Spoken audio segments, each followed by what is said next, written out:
This is Mickey Quinn, the official announcer of today's Two Mics podcast. The Two Mics on Tim Sherwood. You have been a great defender of Tim Sherwood. Absolutely. Even though you called him Steve, and I don't want to dwell on that. Yes, you did. Even though you called him Steve, it's now gone down in the history and the annals of the Two Mics that you now know. I mean, everybody calls him Steve now on Twitter. Neil Warnock called him Steve the other day, as I told you, in the same way that everybody now calls the former Manchester United manager Wilf McGuinness. Milf McGuinness, right?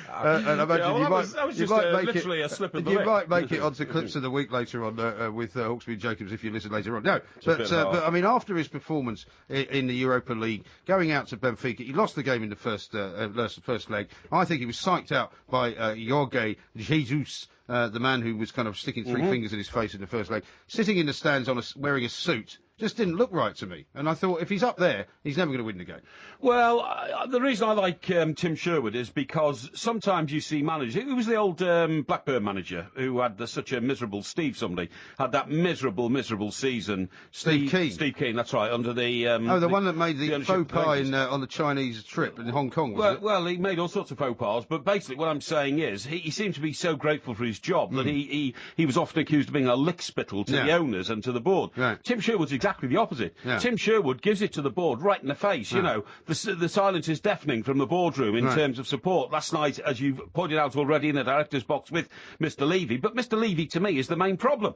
Mr. Levy is, he has some holding within Spurs, but he's not by any means a chairman because he owns the majority of the club. Right. The club is owned by Mr. Lewis, the Bahamian-based businessman, who basically employs Mr. Levy as a chairman. Right. Lots of clubs do this. I think Bolton do exactly the same. You see what I mean? They employ a chairman, and it's not the... well, they do the same at Manchester United, more or less, don't they? I mean, they have a sort of chief executive officer. Yeah, which is the same kind of role. chief executive actually runs the club day to day. A chairman is supposed to be, overall the guy, like a prime minister, the guy who puts his impression on the club. But doesn't Levy then operate as a CEO? He doesn't really run it as a chairman. He does actually. He does. Yeah, you're absolutely right. But what I'm saying is, he could be replaced. And when you look at his track record, I mean, you've got Glenn Hoddle tonight talking after tonight's game or before tonight's game, saying, what a waste of money the 107 million was that you spent. And yet, within that 107 million, they unearthed a bit of a jewel tonight, didn't they? Nasser Chadli. Yes. Nasser Chadli. Nasser Chadli. Nasser he is, actually. It's spelt Nasser, but it's pronounced Nasser, apparently. He's Belgian. Yes, I know he's Belgian, and I do, it's have the same pronunciation as the National Aeronautic and Space No, I have an Agency. understanding of European languages, and I can tell you it's Nasser. But anyway... Do you speak Belgian as well, then?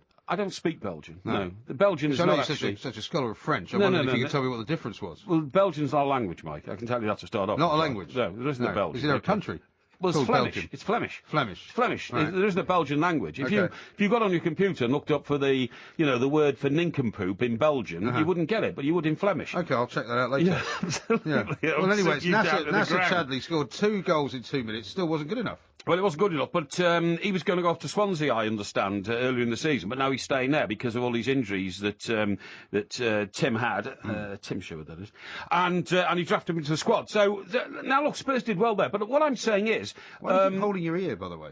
Well, I mean, we were here on Monday night. You had the TalkSport thing hanging off his ear, hanging off your ear. Yeah. That's now in the proper place. We're now holding your ear. Right, we've got a technical malfunction. Okay, have you? The way a pair of headphones works is you get like noise in from the left and from the right, and it's supposed to meet in the middle of your brain, and then I can understand what you're saying. Right. At the moment, I'm getting a non-receptive audio input from the left ear. Right, I mean, it's not coming into your left ear? It's not coming into my left ear. So why are you holding your right ear, then? Well, because I've noticed that if I push this wire on my right ear up into the top of my headphones, then I get audio in both ears. So really? My headphones are wonky, basically. So your headphones are busted, basically? Yeah, they are busted. You use a different pair of headphones, then? Because these are my headphones, and I don't like other people using them, and I don't want to use anybody else's headphones in case I get head lice or something like that. Head lice? Not that I'm saying anybody at TalkSport. That people here at TalkSport have got head lice? No, not for a moment. Not for a moment. I wouldn't suggest that for a moment of any of my colleagues, and that's a very unfair thing to say. You don't think somebody sabotaged your headphones, do you? Well, I don't know, but the problem... Because if you're going to do that for 3 hours, it will send you mad, I promise you. It will send me mad. I've got 2 pairs at home. Right. I picked them up off the telephone table by the door tonight, behind the door, and I might have picked up the wrong pair, because one pair I just keep historically, because they're the first pair I ever had. Historically? And historically, yeah. Right. Why don't you put them in a glass case? Well, I might do. And you can invite people round to look at them. I'm sure you'd have queues round the corner. Look, Come and have a look at Porky's first hang on, they've got the word Porky Parry written across the top in white paint, so nobody else uses them, you know. And listen, I'm apologising immediately to my colleagues. I'm not suggesting that any of them are scruffy individuals who, like... Well, you wouldn't get any headlights from Alvin Martin if he's got any hair. That's not true. Or Mr. Brazil, I think, for that case as well. That's a bit cruel. No, nothing lives on Alan Brazil. But no, what I'm saying is, I mean, individually...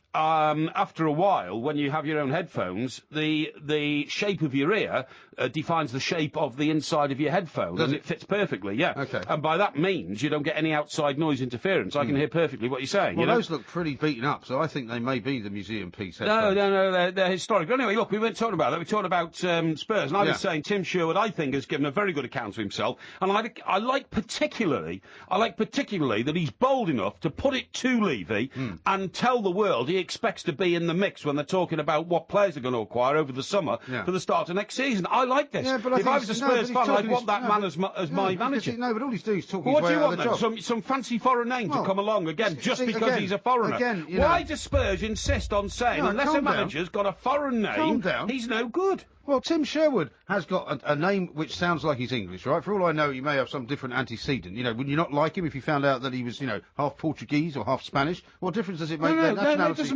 make any difference to me. No, right. Well, their nationality to me makes no difference. What I think is the problem is that Tim Sherwood is answering the question that many people ask: why do we not have more English managers in the Premier League? It's because of people like him. They can't handle the pressure. They can't handle their own emotions. Rubbish. He's handling the pressure and his own emotions. No, and they think that some kind of exhibition of passion is good, when in fact it's not good. No, it shows a weakness. Rubbish. Have you ever considered whether or not Tim Sherwood's antecedents might end up with Robin Hood? What? Do you think he might be related to the original? No, why? Of course not. Why is his name Sherwood then?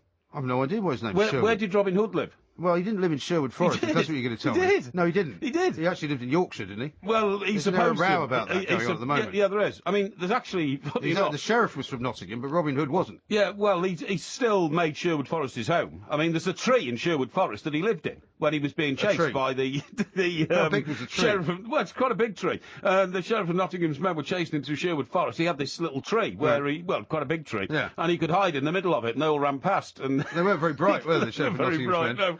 But my point was, you're absolutely right, by the way. There's an airport in Yorkshire called the Robin Hood Airport, and nobody can figure out why, if he's supposed to have lived in... Yeah, no, because the people in Yorkshire claim that he actually came from there. Yeah, I know they do. But anyway, look, that's I digress. I was just being a light moment there to wonder whether... I think he might have more chance of being the sheriff of Nottingham next season than he will be Spurs manager. Well, what I'm trying to do is, and people think I'm being frivolous and saying, has he got any antecedents, Robert? I'm trying to illustrate his Englishness. He's very English. He's a young manager. He's got a great way about him. I think he's a hard-nosed guy. He's tough.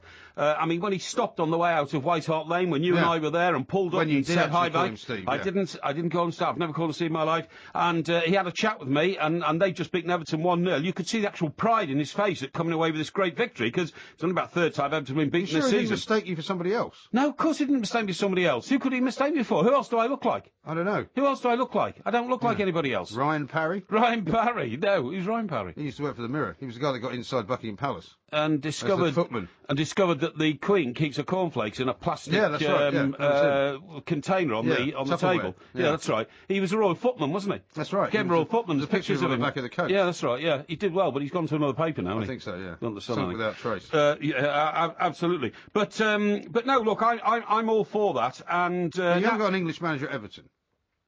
Well, he's anglicised. That's the point. Really? Yes. Well, we're going to hear from Martinez a little bit later on. Yeah, in the show he's anglicised. He was on the breakfast show yesterday. And although you say he's not English, I mean, I would consider Jose to be anglicised. Jose who? Mourinho. You mean Jose? Yeah. To the extent... well, he loves London, doesn't he? Yeah, well, that's right. Whereas you couldn't really, even though he speaks perfect English, you couldn't call McGath at Fulham anglicised, really, could you? No. He's not going to be here long enough. And also, the name Felix is a bit like, most people think Felix is a cat. I know that's another frivolous statement, but I mean, it's not a very English name. Well, he's not a cat, is he? No, of course he's not a cat. And so what I mean is that some managers who you feel fit the part. I mean, Ole Gunnar Solskjaer is more English than whatever original nationality is. Norwegian. Norwegian. That's right. Yeah, and they belong here. And he's all not that doing very well either. It's not doing very well, I'm afraid. No, and it was a huge leap, wasn't it, to bring a man from a minor footballing nation and a little club of crowds of about 4,000 or something into the Premier League and expect him to do well. I don't know what all the fuss was about him for. People talking wildly and ridiculously about him being a future Manchester United manager when he only managed basically footballers who were barely full-time professionals before he came to Cardiff. Well, maybe when David Moyes moves on, they can hire him on the basis that he's never won anything.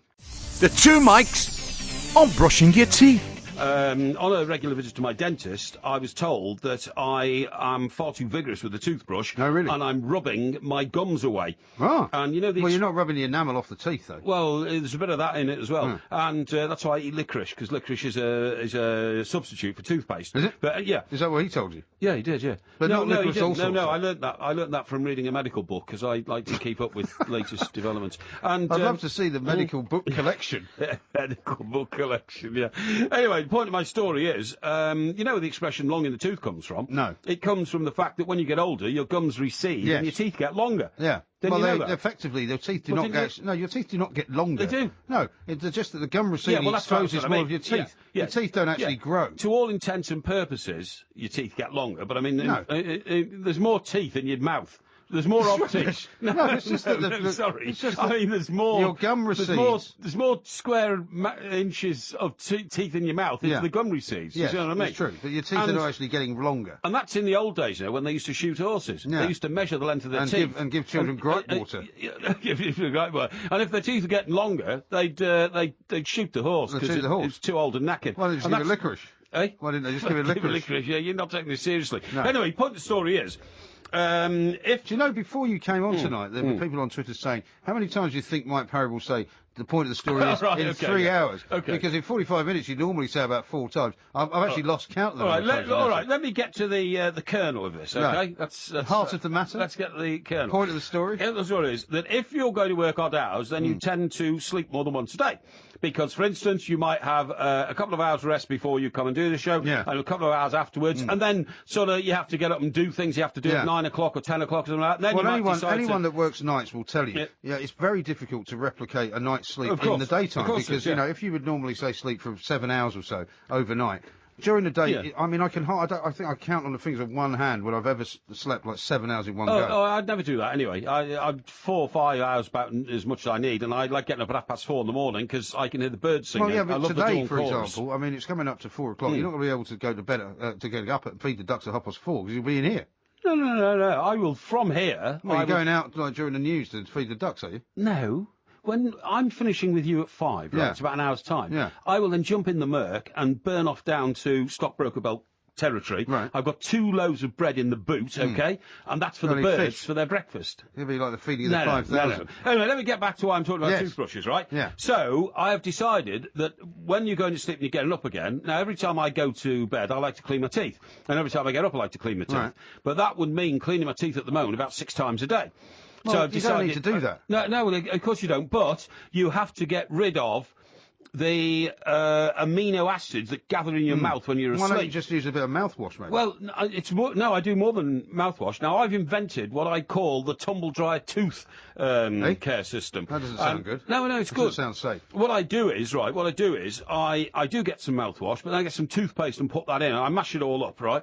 What do you mean you mash it up? Where? Well, I mash it up in a glass. In a glass? Yeah, toothpaste and mouthwash, and sometimes... What? Yeah, and sometimes other... So what sort of consistency is that? Quite thick, then? Well, this is what I'm saying. It's quite thick. And then I put it in my mouth. Strangely enough. I put it in my mouth, right?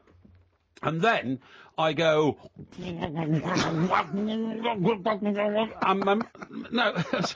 my mouth goes round and round like a tumble dryer. Yeah. And that means that I'm whooshing all areas of the inside of my... so you're doing that rather than brushing now? Exactly, because, I'll tell you what it's like. When you get a new car, you never take it to a car wash thing because the... Well, not in your case, because it's got smoke coming out of it. They probably wouldn't take it in. Yeah, that's true, actually. Because they're made of nylon, and you're frightened that... look, this might be an apocryphal tale, but you mean the brushes? Yeah, it could scratch the car, something like that. So what you do is you get somebody, like some guy from Eastern Europe, to wash it when you park we've heard these stories in the Sainsbury's car park or whatever. And you pay them ridiculous amounts of money, Yeah, but that's... So what I'm saying is... £20 for a £6 job. On the same basis, if you're scratching your teeth away with a toothbrush, it's better not to. Yeah. So normally they say that does the enamel in, though, as you get older. Does the enamel in and all that. So I've got the toothbrushless tooth cleaning method, and I call it the tumble dry because that's exactly what I do with my mouth. Maybe you could patent it. I do make funny noises because that's necessary. What do you think the neighbours make of that? Well, neighbours can't hear through the wall. I think you're strangling a dog or something in there. No, I don't know what sort of house you live in. We've got paper walls, but I live in a proper mansion. I live in a place that was built sometime around the sort of mid-90s, I think. Yeah, and certainly there were times when my daughter was staying with me. There were times when the guy would come around and knock on the door and ask for the music to be turned down a little bit. Really? Yeah. Well, he should be playing me. What time of night was this? It was only 8 o'clock at night. I told him to get lost. Well, I don't blame you. I mean, that's a ridiculous. He said, I'm studying for an exam. I said, well, good luck, mate. The two Mikes on Scottish football. Gordon Strachan coming back to coach the national team's no bad thing, but yeah, I think it's a terrible trouble. I think I mentioned this to you earlier about Aberdeen over the weekend. Yeah. All these Aberdeen, they're still going on at me on Twitter, the Aberdonians. Yeah, well, just because I said, does anybody actually care about Aberdeen winning the Scottish League Cup? And of course, I didn't mean Aberdeen fans. I meant anybody outside of Aberdeen. But Davey, this is typical of Mike Graham. He claims to be Scottish because his father was very Scottish and his mother was Scottish. Yeah, so that makes me Scottish. So he's a Rod Stewart type Scot, if you see what I mean. More English than roast beef and Yorkshire pudding, but claims to be Scottish. And then he goes around the world insulting Scotland now because it's the country he left behind. I mean, presumably a guy like you has contempt for a man like Mr. Graham, yeah? Not at all. Mike Graham's what? a legend. I've got contempt for him. Did you hear what he just said? Say that again, David. Say that again. Michael Graham's a legend up in Scotland. Legend? Sorry, what's he a legend for? What's he a legend for? He's on the airwaves up here for a spell, and he's a very, very well-educated man, and it's great to hear somebody with his background on a national airwave level. Mike, you could come up to Scotland for, I don't know, a couple of years and be a legend up here. You could be.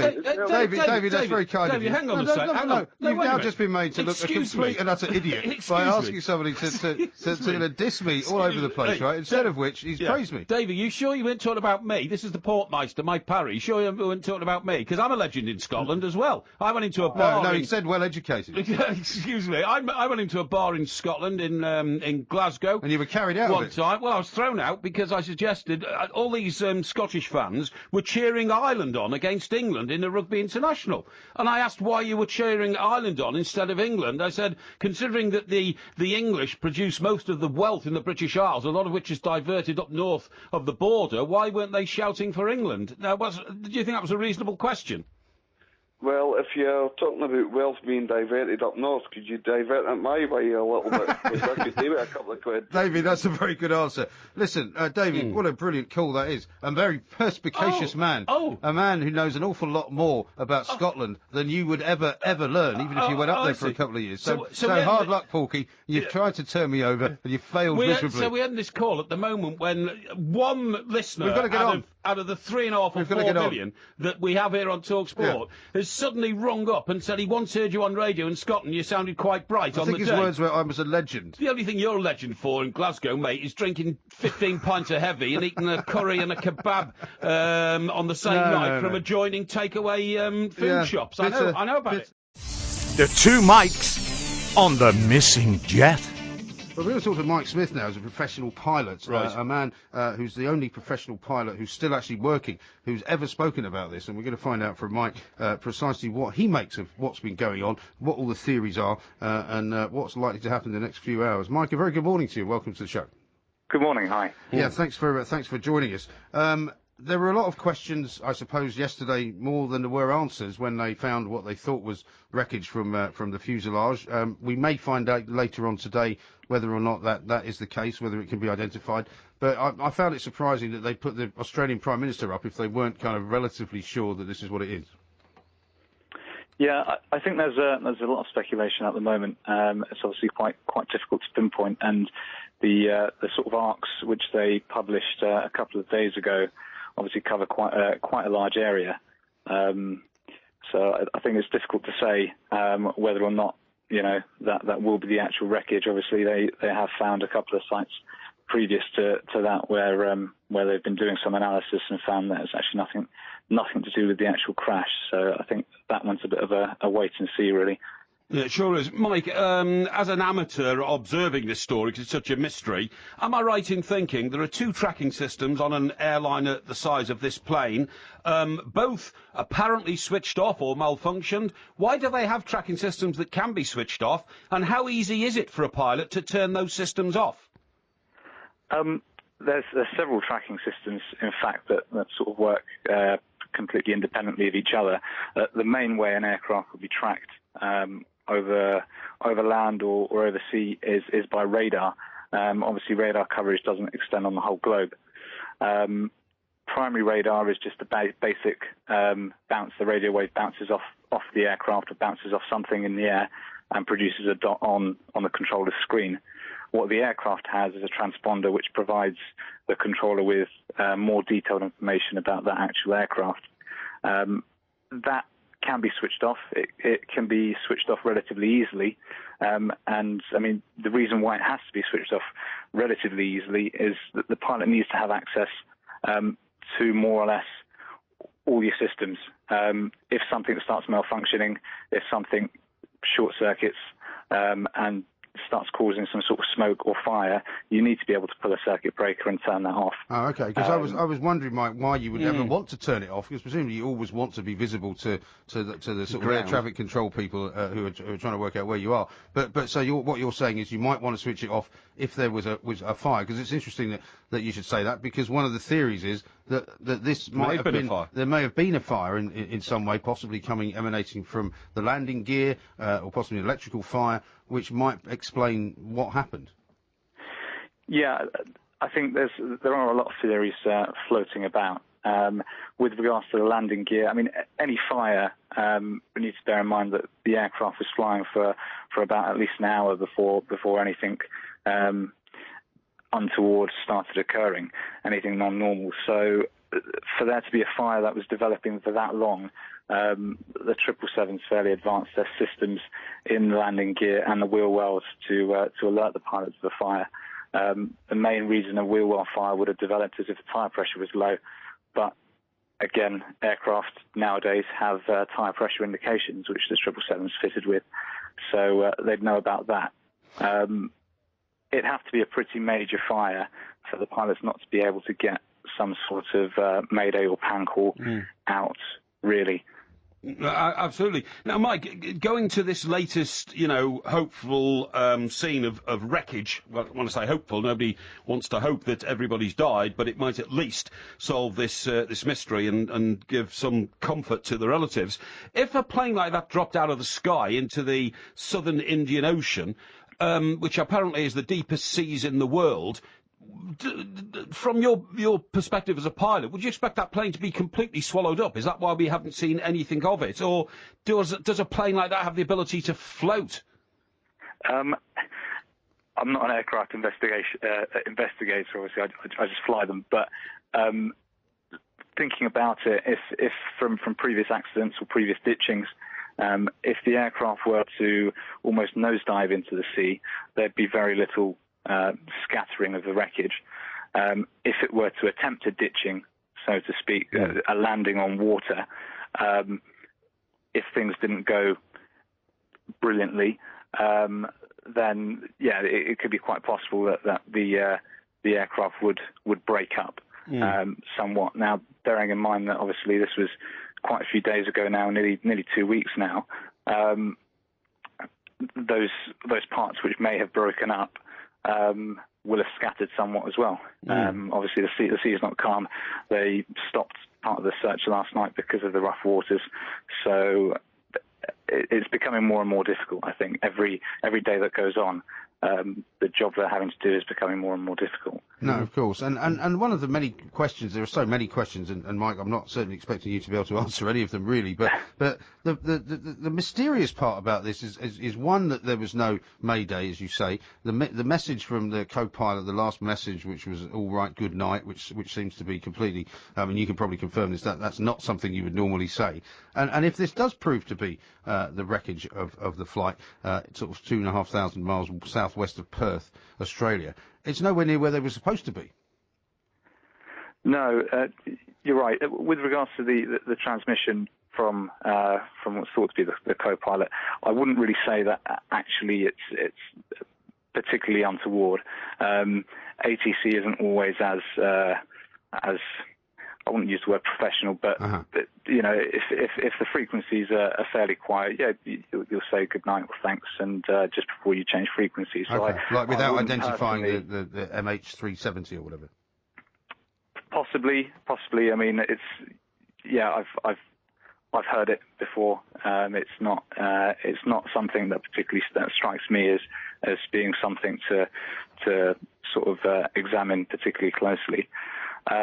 With regards to the turns and heading back in that direction, again, it's difficult to speculate, but the aircraft had 7 hours-ish of fuel on board, or it would have had 7 hours, thinking about the required fuel to get to Beijing, plus the required diversion and final reserves that it would need to have at least 7 hours worth of fuel. So that's why the area which it could be is quite large. The one good thing was the pings from the satellite communication receivers, which have given us the two arcs, so to speak, where they're actually looking now.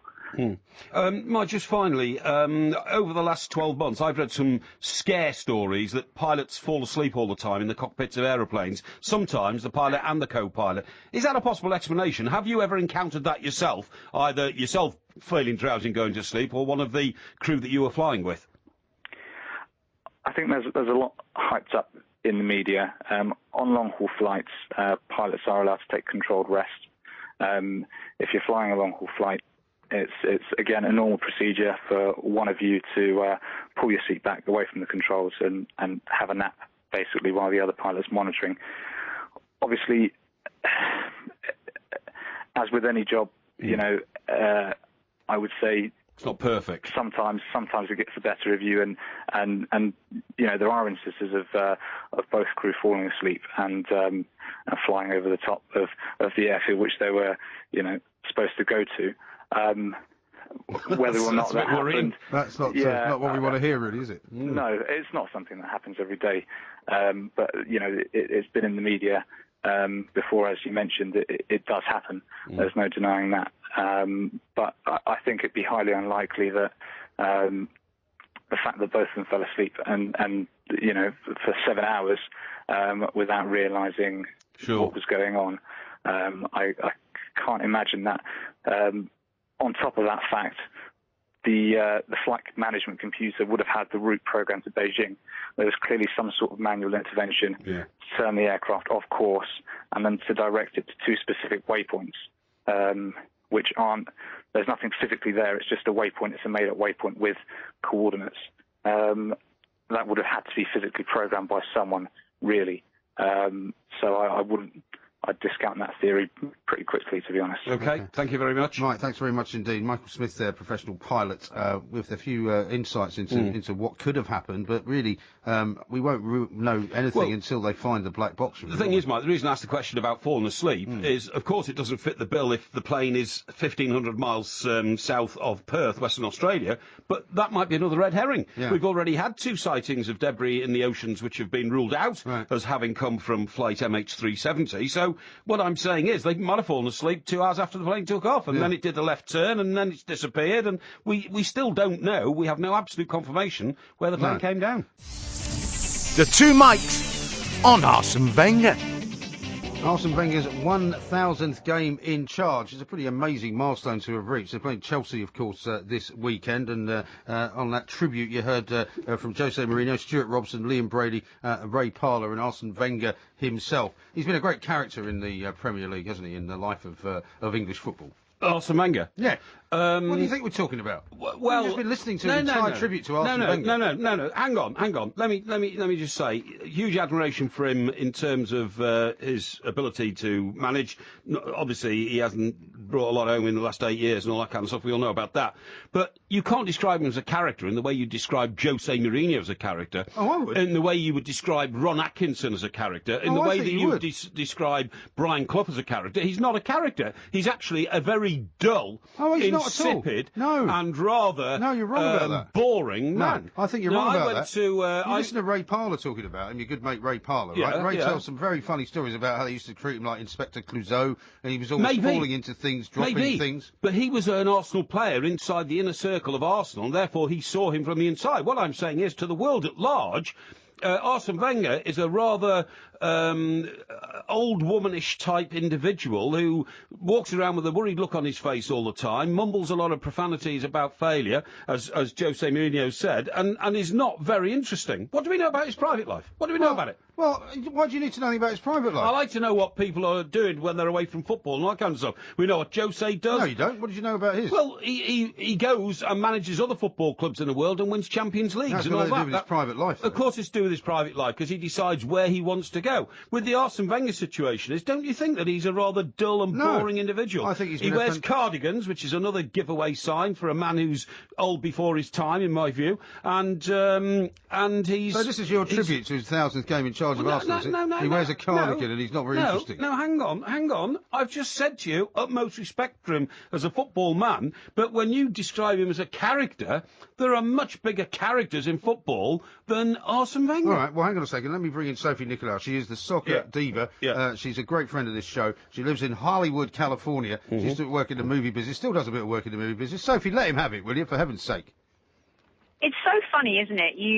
That you have to be controversial to be considered interesting or a character these days. You know, Arsene Wenger is interesting in different ways. Jose Mourinho is interesting in different ways. And I think that the amount of media attention that Arsene Wenger gets, I don't think he would unless people thought that he was interesting. Sophie, I'm not knocking Arsene Wenger, obviously. Yes, you are. No, I'm not. And his early Yes, you are. No, I'm not. No, I'm not knocking him at all. And his early years were brilliant. Clearly you are. No, Sophie, I'm not. All I'm saying is I'm arguing over the definition of the word character. Now, Mike Graham is sitting here, pompously... Oh, we all know Mourinho doesn't really have much character. Well, he is a character, though. There's a difference. He is a character, but he doesn't have much character. Well, you see, it depends whether you're using the word as a noun or an adjective, right? Now, what I'm saying is... Poking the manager of Barcelona in the eye isn't someone of substance and character. That's petulance, and that's somebody who's a sore loser and has no class whatsoever. He couldn't find class with a map and a compass. It shows fire in the belly that is sometimes missing in the persona of Arsene Wenger. Can I just tell you, by the way, Sophie, because you might have missed this, MG is sitting here, Michael Graham, and his head is the size of this studio, because earlier on a caller from Scotland said, Mike Graham is a legend in Scotland. He can't get over it. That's why... Yeah, that's right, Sophie. Should we have another listen to it? You want to hear it? Yeah, go on. Hear some more. Let's go. Go on. Where is it? Michael Graham's a legend up. Graham's a legend up in Scotland. Right, this was after. This was after Porky Parry tried to set this guy up to say what an idiot he thought I was, and unfortunately it backfired on him hopelessly. Because the problem, Sophie, you won't have spent a lot of time with Mike Parry. I unfortunately have, and he's one of these guys. I love your banter. Yeah, I love your banter. He's one of these guys. If you look at one of the selfies we put out on Twitter, you'll see what I mean. He looks a bit like Kenny Rogers, and he unfortunately can't sing quite as well as him. But he's a guy he's an Everton fan, right? You may not know this, and so he's constantly in search of a manager who he can kind of in some way relate to at a bigger club, and he struggles to do it. That's not true, Sophie. But Sophie, anyway, you must be happy. You must be happier with Roberto Martinez than David Moyes, especially. Obviously, he's had a reprieve with the result in the Champions League this week, which is just a band-aid for the horrendous season that they've had. But you must be happier with Roberto Martinez as your manager. At least you're watching some decent football now. Well, Sophie, to be honest, we are very happy with Roberto Martinez. I don't want to trash David Moyes and his name, but the fact now that he's taking Manchester United into the quarter-finals of the Champions League, where, get this, Sophie, get this, Manchester United are considered the weakest team in the draw of 8, and every other club in Europe wants to draw Manchester United. What do you think about that, looking at it from the west coast of America? Well, you know, I have to say he did better than Arsene Wenger in the Champions League this year, so you have to give him credit for that. He's been under a tremendous amount of pressure. They had to score 3 goals. That was kind of a Ferguson-esque type of result. Don't get me wrong. It was. There's no way It was only Olympiacos, though, to. Sophie, wasn't it? It wasn't Bayern Munich. I know it wasn't. And they'll face a tough challenge in the quarterfinals, and I'm not saying they're going to go and win it, but it did well for them to kind of get that type of result. You know, let me just go back to something you were saying about Arsene Wenger in terms of, you know, he's got no fire in his belly.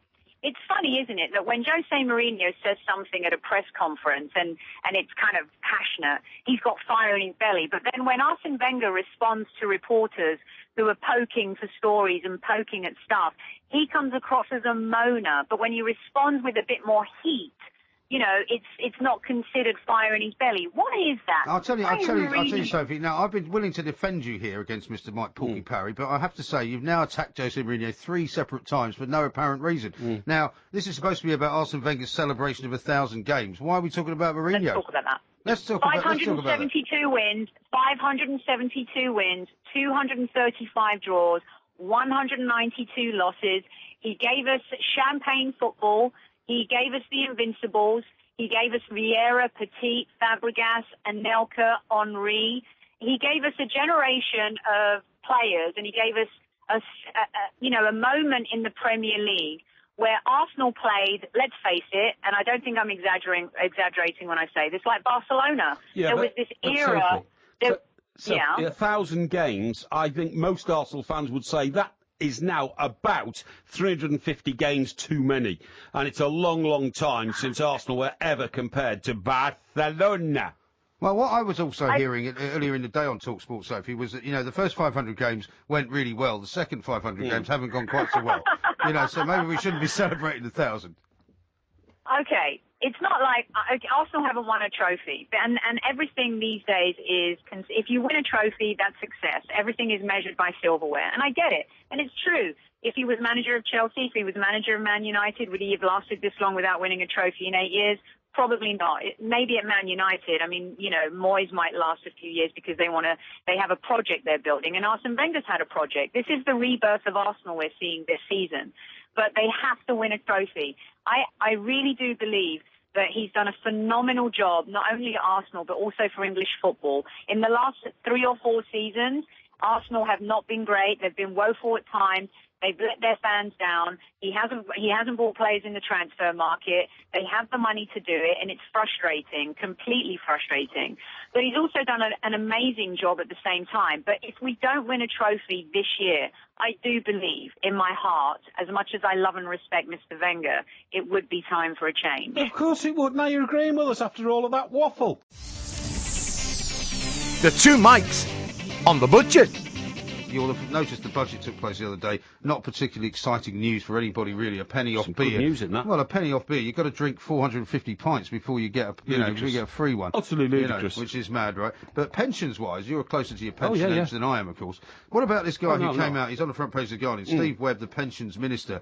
He says basically, if people go and spend their pensions on a Lamborghini and end up on the state pension later on when they've run out of money, that's their choice. I think this is great. Yeah, I think it's brilliant. You can basically blow your entire pension in one go. And what are you going to do? Buy a Lamborghini? You won't be able to get in a Lamborghini. Maybe I might. You would not get in a Lamborghini. Funnily enough, I spoke to my guy yesterday, my money man. Certainly never be able to get you out of it. And he said, I won't respond to that. And he said, you can have it all. You can have your pension pot. You can literally take your pension pot now. And I've decided I'm never going to retire anyway because I like doing this with you too much. Okay. So I'll try and do it as long as I can. That's the worst news I've had all day. So I won't need a pension. And by the way, in the end, nobody's going to get a state pension anyway, so it's a complete waste of time worrying about pensions. People should work until they die, because the pension... No, they should. I don't know why I'm laughing. They should. Because this country, because people are getting older and we're getting, poorer as individuals, will not be able to afford pensions. That's true, yeah. So we should have a system where from day one when you start work, a percentage of your money goes to a private pension and you have to pay yourself a pension or spend it yourself on the way. Well,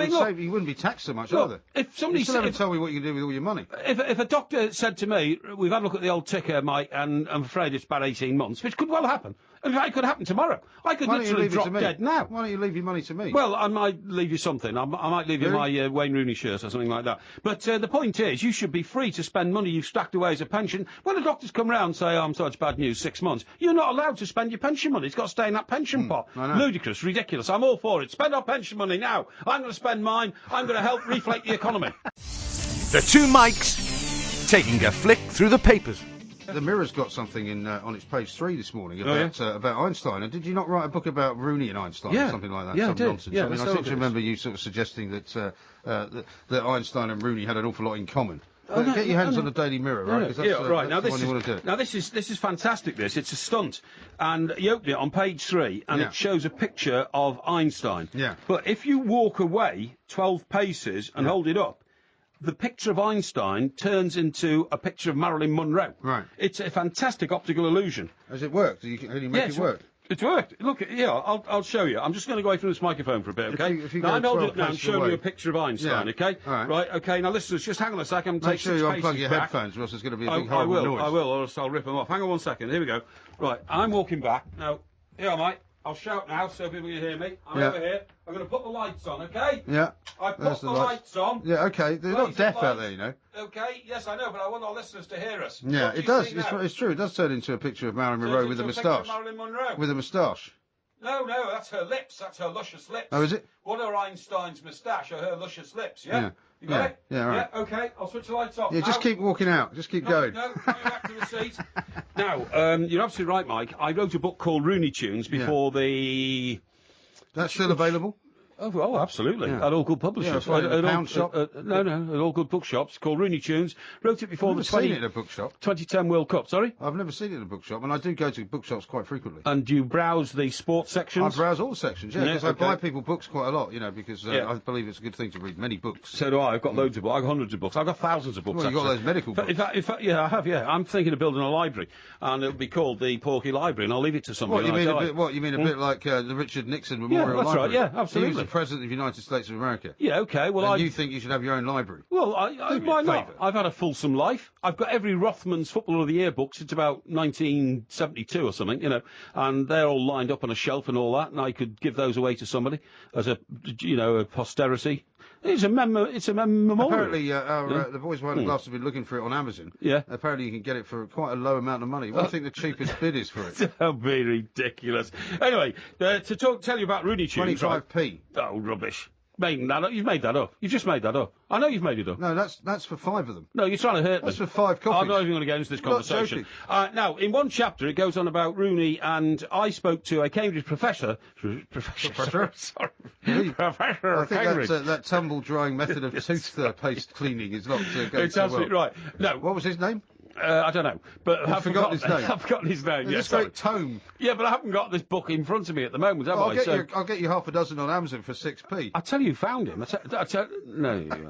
I tell you, who found the professor, Gilo. Did he? Yeah, because Gilo's a bit of a student of things as well. He certainly is. And he went off to Cambridge, found this professor for me, a professor of mathematicians. Maths. Professor of mathematicians. Maths. And I studied mathematicians. And I had a theory that the Rooney brain was more efficient than the Einstein brain, and he confirmed this, because the angle at which you have to change the direction of a ball in a split second, when you have to take into consideration wind shear, you have to take into consideration, you have to take into consideration the spin on the ball. In his case, he has to take into consideration the fact that he's standing where Robin Van Persie wants to be, and he might run into him. The spin on the ball, the rotation of the ball, the angular gravity of the ball, and the fact that when you redirect the ball to where you want it to go, there are what you would call players. Kinetic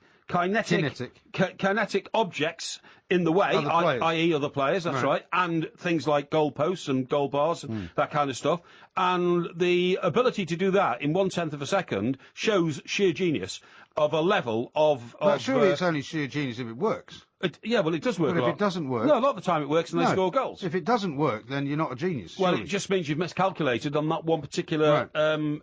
So I would say that whoever this professor of mathematicians at Gilo found, whose name you can't remember, is not a very reliable source. Because Einstein didn't get his calculations wrong. He got them right. He got some right. No, you got them all right. Yeah, but the point is, when will 67,000 people or 75,000 people ever go to a football stadium and stand there and watch Einstein write up an equation on a blackboard? It's a different argument altogether. No, it's not. So because he's more popular, somehow he's got a bigger brain. Well, he's got more efficient brain. I've proved that. Yeah. I'm Mickey Quinn, and that was the Two Mics on TalkSport.